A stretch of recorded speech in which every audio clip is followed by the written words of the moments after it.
Hej, zdravím ťa, tu je Milan Marko z forexstrategie.sk a v tomto krátkom videu ti poviem opäť niečo, dokončím o tej téme kryptomeny, kryptoobchodovanie a hlavne to, čo som v minulom videu zabudol povedať alebo nedopovedal, sú scamery alebo podvodníci, krypto online podvodníci, ktorí šklbú novodobých zlatokopov, novodobých mladých chalanov, ktorí idú do krypto s vidinou rýchlosť bohatnutia. Takže samozrejme tu vidíš na pozadí Limu, kde som bol v Peru. Asi pred mesiacom som sa vrátil.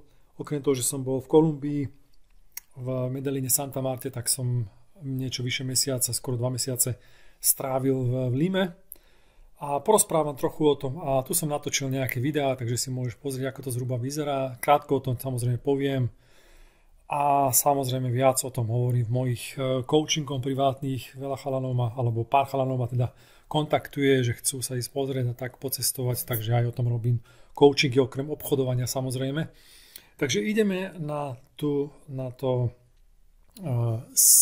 scamery alebo podvodníci, kryptopodvodníci a hlavne ti poviem v tomto videu o tom, ako ty môžeš ošklbať týchto scammerov minimálne o $100 alebo USDT, Tether o 100 tých, alebo nejaké kryptomeny, to je jedno.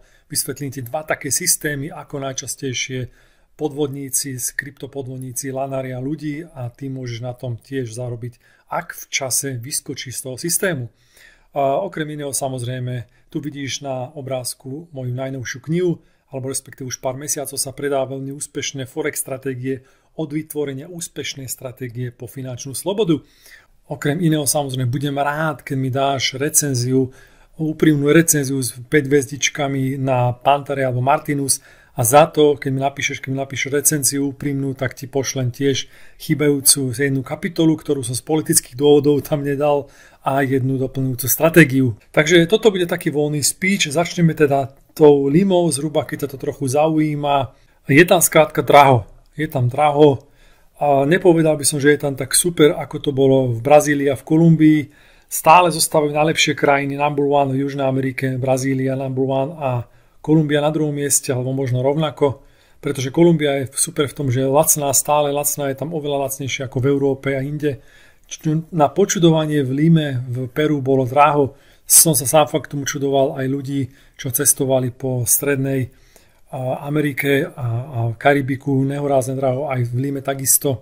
Neviem, v obchode, že vajcia máš okolo 2 eur, 10 vajec, alebo malú kolu plechovku za euro 50, ako to si nedokážem ani v Nemecku predstaviť. A chlieb drahý, všetko a kafe na ulici, že minimálne 12 sol, čo 1 euro je 4 sol.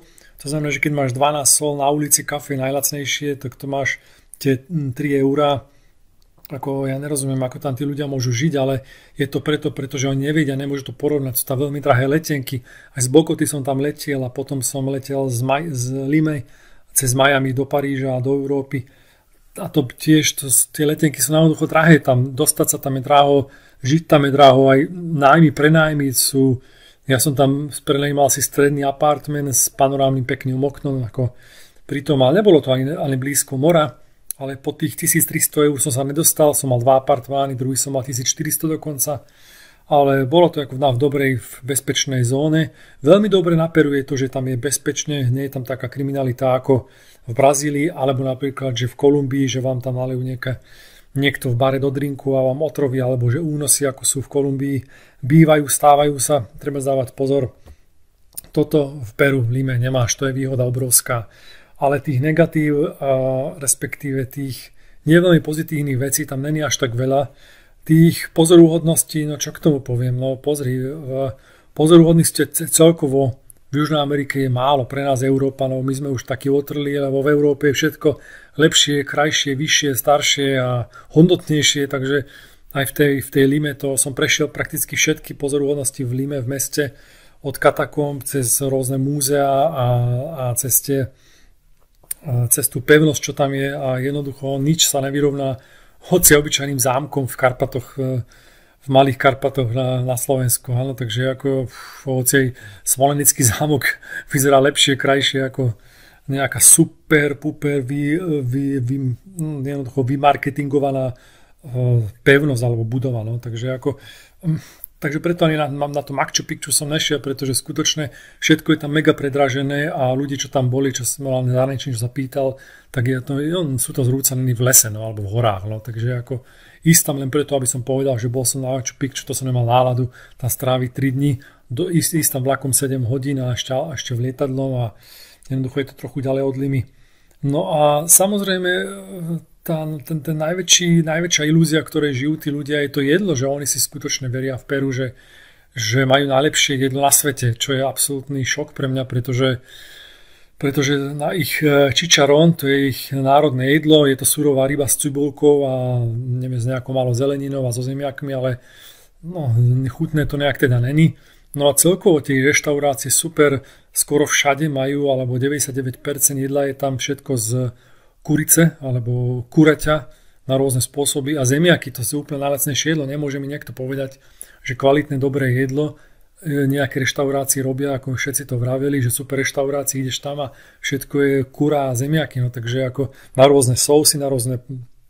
Takže ako toto je také trochu také úsmevné, by som povedal. No. Ale tí ľudia sú v pohode, ľudia sú úsmevní, ľudia sú milí a v Južnej Amerike je taký fenomén, že v každej krajine, kde si v Južnej Amerike všetci veria tomu, že ich krajina je tá najlepšia a všetci ta vítajú, čo je vlastne super, pretože napríklad takom Bielorusku alebo na Ukrajine, keď som bol, tak tam ľudia to tak nie často hovorili.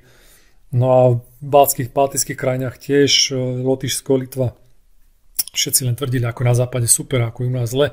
Takže toto bolo dosť negatívne a tam v Južnej Amerike to super. V každej krajine te vítajú a všade tvrdia, že u nich je najlepšie. To je veľmi pozitívne. Takže asi zhruba o tom. No a samozrejme o tých ľuďoch, čo ti poviem, či sú to ženy alebo aj muži, vyzerajú, no, nie sú veľmi sympatické, ako vidíš na tom videu. A tým, že vlastne je ten draho veľmi, tak nemajú peniaze na fitko, pretože fitka sú drahé od 60-70 eur za mesiac.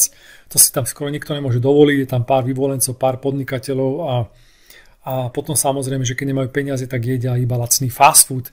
Tak potom z toho vyzerajú tak malí, zavalití, tlstí, tenké nôžky, nevyšportovaní. Takže nič moc. No. Takže nie je to zhruba krajina, kam by človek chcel ísť alebo kde by chcel žiť, ale pozrieť sa, no, tak to, čo vidíš na tých videách, tak to zhruba vyzerá. Je tam ináč veľa Čínanov, dokonca jedna čínska štvrť v Peru, ako vidíš na videu. Ale ináč ľudia sú v pohode, nízka kriminalita a takto je tam super, ale ináč tam draho a neviem, či má význam tam ísť, alebo respektíve, či tam ešte niekedy pôjdem. Takže poďme teraz k tej téme, prečo pozeráš toto video, a to sú skémery na krypto a ako ošklbať samotných skémerov. Keď som bol v tej Kolumbii, v tej Santa Marte, tam som samozrejme vždy, keď cestujem, zoberiem si coworking a tam som stretol tiež jedného Američana, Steva, perfektný chlapík, super. Mimochodom, ľudí veľa hovorí, že som nejak proruský za Rusko a proti západu a ja môžem povedať, Američania sú najlepší ľudia, čo som stretol, najmilší, super a úplne perfektní spolu so Švajčiarmi. Švajčiari a Amíci sú pre mňa úplne top ľudia, keď som cestoval. Pomohli všetko vždy, milý, super. Aj tento chlapík Steve mi hovoril, a tiež sme sa bavili o tých krypto a o tých kryptoinvestíciách, kryptotradingu, tiež mal v tom nejaké skúsenosti svoje a tiež mal známych a všetci v mínuse. Jednoducho zase sme sa dostali k tomu, že vlastne je ťažké nájsť človeka, ktorý na to zarába. Každý o tom len hovorí, píše na blogu, aj vidíš v mojich komentároch, že ľudia nejak zarábajú, ale väčšinou sme došli k tomu, že väčšinou sú tam ľudia len tí, ktorí tam nejak dali peniaze a chcú, aby tam aj ďalší ľudia dali peniaze, pretože čím viac ľudí bude v krypto, tým pádom aj bude stúpať hodnota tej alebo onej kryptomeny, či je to Bitcoin, alebo sú to rôzne iné kryptomeny. No a preto tí ľudia, ktorí tam už stratili peniaze, majú poslednú nádej, ako ich dostať naspäť, je, že veľa ľudí, najlepšie celý svet pôjde do krypto dostane vysokú hodnotu a tým pádom oni zarobia. No toto je taká motivácia, prečo všetci ľudia chcú, aby si išiel do krypto. Ja som prakticky jediný človek, ktorý hovorí ruky preč od krypto, ruky od toho preč, daj od toho ruky preč, ďaleko čo najďalej milovými krokmi, pretože ako som hovoril v predošlom videu, bohatí do toho nejdú, to je prvá vec, a druhá vec, druhý dôvod je, že žijeme v dobe, uvedom si to, žijeme v dobe, kedy sa posledné peniaze, posledné majetky strednej a nižšej triedy presúvajú k bohatým. Mimochodom, taká konšpirácia, iba hovorím, že to konšpirácia, nie je to potvrdené, ale na YouTube nájdeš pár videí, ako záhadne zomreli a zmizli kryptomilionári. To znamená, že nikto už nemá dosah k ich kryptomiliónom, zostali tam, sú tam, ale jednoducho títo ľudia zmizli, nikto k tomu nemá dosah a tie kryptomilióny sú tam, plávajú tam. Takže je to samozrejme konšpirácia, ale to, že žijeme v dobe, že sa majetky presúvajú k bohatým, to je fakt, to je pravda. A jedný taký nástroj, ako presúvajú sa tieto majetky, je aj krypto alebo online meny. No a teraz prídeme k tomu skémeru, takže začnem tým, že v Indii, v Dubaji, v Emirátoch alebo Filipínach alebo rôznych, aj v Poľsku som počul, sú rôzne ofisy, veľké, obrovské ofisy, nájdeš to aj na internete, raz som pozeral, neraz som videl také videá na YouTube, ako sú tieto ofisy plné skémerov, oni chodia ako do práce každý deň a tam skémujú západní ľudí, menia si IP adresy, že sedia niekde v Anglicku, v Holandsku, neviem, v Nemecku a Belgicku, v USA a takto skémujú tých ľudí. Ako to funguje ten systém? Sú také dva také najčastejšie systémy a to je cez WhatsApp, že ťa náhodne kontaktuje nejaké dievča a začne s tebou komunikovať, že prepáč náhodou a vytvorí s tebou taký vzťah alebo také zblíženie, by som povedal, komunikuje s tom pekná kočka, potom ti dá Instagram, ukáže ti, ako cestuje, ako sa má dobre, ako zarába v drahých hoteloch a naraz vyjde z toho, že zarába na krypto a začne tlačiť do toho, aby si aj ty investoval niekde cez nejakú platformu a podobne. A druhý, ako na lanária tých chlapíkov, mladých chalanov sú cez Tinder a rôzne zoznamovacie apky, že vlastne chcú sa zoznámiť a nakoniec ponúkajú iba investíciu do krypto. Toto sú samozrejme všetko podvody. A tie podvody, ako vlastne tie podvody fungujú? Ja som rozprával s pár ľuďmi, na internete nájdeš rôzne systémy, ale už 3-krát som narazil na ten istý systém, takže preto ono teraz poviem. Prvýkrát som skončil na nule, nestihol som vyskočiť z toho skoro, lebo som povedal, že pôjdem tak ďaleko maximálne do momentu, kedy už budú žiadať do mňa peniaze a vtedy som nevložil. A druhýkrát sa mi podarilo $30 odtiaľ vyťažiť a tretíkrát už ma nejak spoznali a už ma úplne zablokovali, možno som nejak prepojený. Takže vysvetlím, ako to zhruba funguje ten kryptopodvod a ako ty môžeš minimálne tých $100 zarobiť. A síce na začiatku, či cez ten WhatsApp alebo cez Tinder budú ťa dávať, prehadzovať z jedného manažera do druhého a potom ti začnú dávať nejaké jednoduché, triviálne úlohy. Môže to byť aj cez Telegram. Rôzne úlohy, napríklad, že na eBay alebo na Amazone musíš dať niečo, shopping cart, ako do košíku vložiť, potom to zakružkovať, poslať, že si to spravil. Vidíš tam v tom Telegrame, že aj veľa druhých ľudí, 30-50 ďalších ľudí to robí to isté, máš pocit, že wow, že veľa ľudí tam je a tam sú vidieť, koľko investovali a koľko sa im vrátilo, koľko zarobili, že vlastne vložili do košíka napríklad 5-6 vecí a teraz poslali o tom fotku a druhý tiež a potom im poslali ako odmenu možno nejaký 20, 15, možno 30 USDT, musíš im poslať ten svoj kód svojej peňaženky a oni ti tam budú takto posielať na začiatku tie peniaze. No a funguje to tak, že prvý ti pošlú tých 15-20 USDT, potom opäť robíš nejaké úlohy, musíš tam potom kúpiť za tých 20 niečo, samozrejme stále si v skutočnosti na nule, pošleš to vlastne, kúpiš niečo, potom oni ti to pošlú nejakých 50 USDT, potom zase vyplňaš nejaké úlohy a potom opäť musíš niečo za tých 50 kúpiť a potom zase ti pošlú nejakých 80 alebo 100, áno, zase robíš nejaké tie úlohy a v tom, keď ti povedia, že kúp za tých 100 niečo väčšie a už ďalej ti pošlú 500 alebo až 1000 tých USDT, čo je vlastne super, ideš a naraz ti povedia v tom momente, keď pošleš tých 100, že ešte musíš doplatiť nejakých 200 alebo 300 a potom ti pošlú tých 1000 USDT coinov. A veľa ľudí sa práve že v tomto momente dá oklamať, lebo že tak už mi 3-4 krát poslali, je tam veľa ľudí, to isté to robí, áno, takže už to bude fungovať, pošleš tak 300 alebo 500 USDT, ktoré si tam sám napumpoval svojich peňazí vlastných a v tom momente podvodníci sa stratia, zablokujú ťa a je koniec. No a práve v tomto momente, keď tam máš okolo 50 alebo 100 USDT, tak v tom momente skončíš a ostali ti tie peniaze, ktoré ti oni poslali na tvojej peňaženke.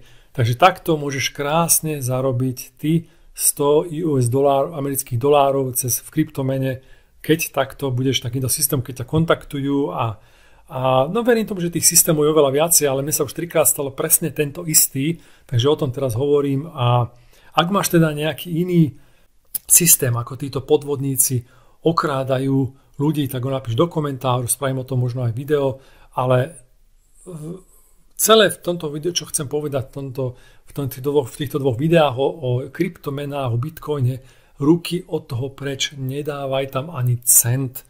Never nikomu, keď ti hovorí, že na to nejak zarobil, alebo že na to zarába, alebo že raz za rok do toho dá a potom never nikomu nič, ruky od toho preč. Tento celý kryptosvet je postavený na podvode a nebudem sa čudovať, ak to raz jednoducho celé skončí a padne. Zapamätaj si navždy jednu jedinú vec, čo ti poviem. Investuje sa len do dvoch vecí, a to sú nehnuteľnosti a komodity, drahé komodity, ako sú zlato, striebro, platina a podobne. Reálne komodity investujú, čo vidíš, čo môže omatať. Žiadne online, žiadne krypto, nič. Zabudni na to. Takže to je asi všetko. Ak máš akúkoľvek otázku, napíš do komentáru. Moju knihu vidíš, nájdeš ju na Martinuse, nájdeš ju na Pantarej, rôznych online knihkupectvách a za pozitívnu, alebo nepozitívnu, reálnu review s hviezdičkami ti pošlem moje 2 kapitoly, ktoré som tam nedal. Takže toľko asi odo mňa, tu je Milan Marko, prajem ti krásny deň a samozrejme veľa úspechov v obchodovaní. V ďalšom videu pôjdem už do stratégií. Tu je Milan, čau.